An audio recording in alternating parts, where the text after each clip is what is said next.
Al móvil. Le damos la bienvenida nuevamente a Marcelo. Vamos a hablar de salud y de diabetes. Sí, vamos a hablar de diabetes, sí. En particular. Marce, adelante. Gracias, compañeros. Sí, estamos con María Betora, con diabetóloga de nuestra ciudad. Si uno saca las cuentas de un 10,1%, está hablando de que casi 20.000 riocuartenses están padeciendo diabetes. Algunos de ellos no lo saben por lo silencioso que es esto. Bueno, vamos a estar hablando de la diabetes, que siempre está en eje de conversación. Bueno, María, gracias por este momento. Gracias a ustedes. ¿Qué es la diabetes? Bueno, la diabetes es una enfermedad metabólica que se caracteriza por el aumento de azúcar en sangre. Esto se puede ver a una falla total de la insulina, es decir, que el páncreas no produzca insulina, que ahí hablamos de una diabetes tipo 1, que son los pacientes insulinodependientes, o bien de que la insulina que tiene el paciente es o de mala calidad o poca la secreción que tiene. Hablamos ahí de diabetes tipo 2. O sea, es una enfermedad metabólica y como tal altera todos los metabolismos del cuerpo. Eso es lo que hay que tener muy en cuenta y que los pacientes por ahí se olvidan de controlar. Hacen el análisis de sangre nada más y después no controlan el resto. Compañeros, ¿tiene la posibilidad de interactuar con María? María de Los Ángeles, Fernanda te saluda, buen día. Hola, buen día Fernanda, ¿qué tal? Bueno, gracias por recibirnos. Te quería preguntar cómo está nuestra ciudad. ¿Tenés un número de pacientes diabéticos en nuestra ciudad? Y sí, aproximadamente el porcentaje que tenemos en Río Cuarto es el porcentaje que se maneja a nivel mundial, o sea, se baja la estadística y es aproximadamente un 10,1%, un 10,5%. Es alto. Claro. Porque teniendo en cuenta que hay pacientes que tienen y que no saben que la tienen. Claro, eso te quería preguntar. Eso es también otro... ¿Qué podemos empezar a ver en nuestro organismo? ¿Qué podemos ver en nuestro organismo, en cómo funciona, en nuestra vida diaria, que nos pueda dar una alarma de diabetes, de la presencia de diabetes? Bueno, primero que nada, los síntomas físicos que tiene el paciente son aumento de la sed, empieza a orinar más, pierde peso. Esos son síntomas cardinales de la diabetes, tanto en el adulto como en el niño. En el niño suele ser mucho más abrupto porque hablamos de la diabetes tipo 1, la insulinodependiente, claro, que es autoinmune y que se genera por destrucción de la célula pancreática. Entonces es mucho más florido.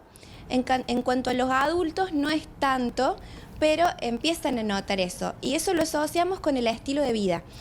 O sea, el paciente que es sedentario, que es gordito, que fuma, que tiene antecedentes familiares de diabetes, es un paciente de alto riesgo y que por lo tanto debe tener un control más estricto de sus glucemias y de su médico, ¿verdad? Claro. Lo que pasa es que por ahí el paciente no va a la consulta.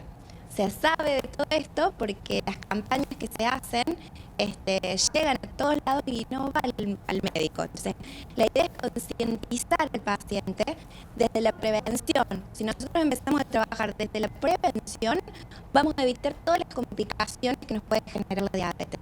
Es algo que se puede tratar y se puede llevar bien toda la vida. Doctora, buen día. Javier lo saluda. Hola, buen día. ¿Qué es la diabetes gestacional? ¿Cómo se produce? Bueno, la diabetes gestacional, como dice la palabra, se produce en la gestación. O sea, se produce por efecto del embarazo, que genera una alteración a nivel hormonal y cuando nace el bebé desaparece. Esa es la diferencia entre una embarazada diabética y la diabetes gestacional. Que cuando nace el bebé desaparece. La embarazada diabética nace su bebé y sigue siendo diabética. Y no quedan riesgos, en la diabetes gestacional no quedan riesgos de diabetes en el bebé ni en la mamá. La diabetes gestacional, como decía mi profesor de la carrera, es una ventana al futuro. O sea, la mamá que hace diabetes gestacional... ¿Vos hiciste diabetes gestacional? No, yo preguntando? No, yo no. La mamá que hace diabetes gestacional es una mamá que se tiene que cuidar a posteriori porque ya tiene esa tendencia y puede hacer una diabetes en otro cambio hormonal de su vida. Por ejemplo, en otro embarazo o cuando entra en la menopausia. Claro. O cuando cambia su estilo de vida. Por ahí es una mujer que ha sido muy activa y de repente sube peso, se queda quieta. Es una paciente que tiene más riesgo que otra que no tuvo diabetes gestacional. Perfecto. ¿Se entiende? Sí, sí. ¿Es una enfermedad genética la diabetes o puede darse por transmisión genética, digamos? Bueno, como te expliqué al principio, hay dos tipos de diabetes. La diabetes tipo 1, que es autoinmune, que todo el mundo cuando el paciente llega con un niñito con diabetes dice, ¿y quién tenía diabetes en tu familia? La diabetes tipo 1 tiene muy poco de herencia. Lo que tiene es de autoinmune, o sea, lo que se produce es en la panza mutaciones genéticas. Claro. Pero es muy poquita la carga que tiene de herencia. Bien. Mientras que la diabetes tipo 2, que es la otra, es la que hay mucha más población, la diabetes tipo 2 sí tiene herencia. O sea, son esos pacientes gorditos que su abuelo, su papá y su mamá han sido diabéticos tipo 2. Perfecto. Es el paciente que con pastillas anda. Claro. Ese sí. Bien. ¿Y en los niños cómo es la situación? Porque vemos, bueno, esto del sedentarismo, de las malas alimentaciones, los malos hábitos y demás.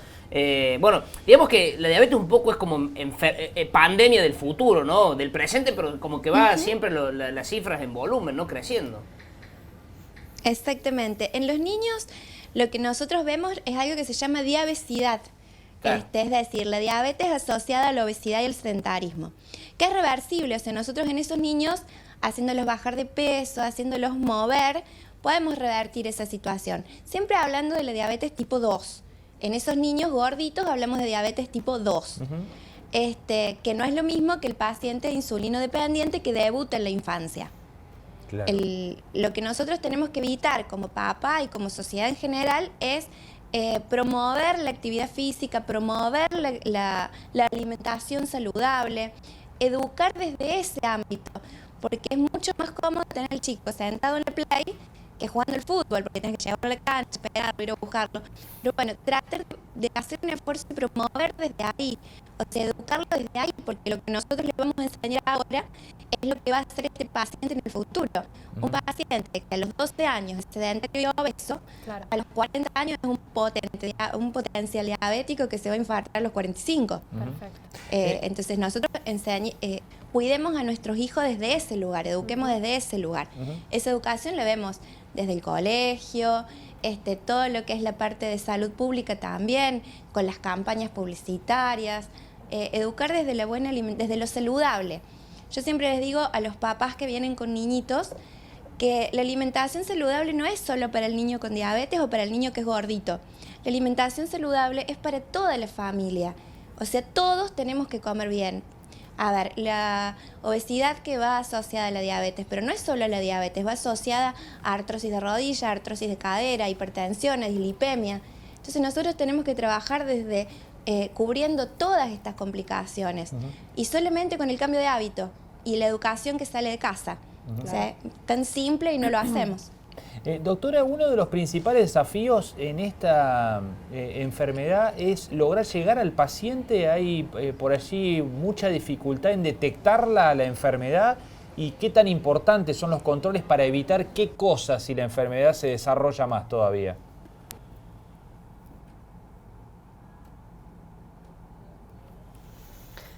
Bueno, allí estaba el móvil con alguna dificultad técnica en el final. Bueno, la doctora hablando de diabetes, sí, ¿no? Bueno, hay toda una enfermedad campaña sobre la que se vuelve permanentemente. Claro, y hay toda una campaña sobre el hashtag es más que glucosa, porque la diabetes está afectando órganos que no te das cuenta, ¿no? Claro. Hay órganos que sufren y no se ven, dice la campaña, ¿no? El 40% de quienes tienen diabetes pueden sufrir riesgo renal y cardiovascular, claro, ¿no? Y esa es como la parte oculta de la diabetes, ¿no?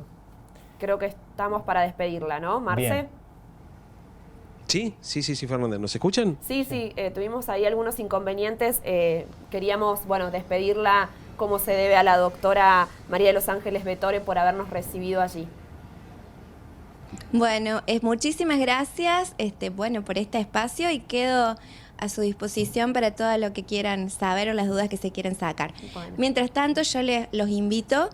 Nosotros a partir del viernes vamos a dar un taller para enfermeros, que es una capacitación en diabetes que traemos de la Sociedad Argentina de Diabetes, capítulo Córdoba. Logramos traerla a Río Cuarto, porque también es el eslabón, uno de los eslabones más importantes para educar a los pacientes, y hay un montón de inscriptos en Río Cuarto, así que bueno, quería también invitarlos para que pudieran ver y cubrir y aprender desde ahí. Perfecto, bueno, queda hecha la invitación entonces.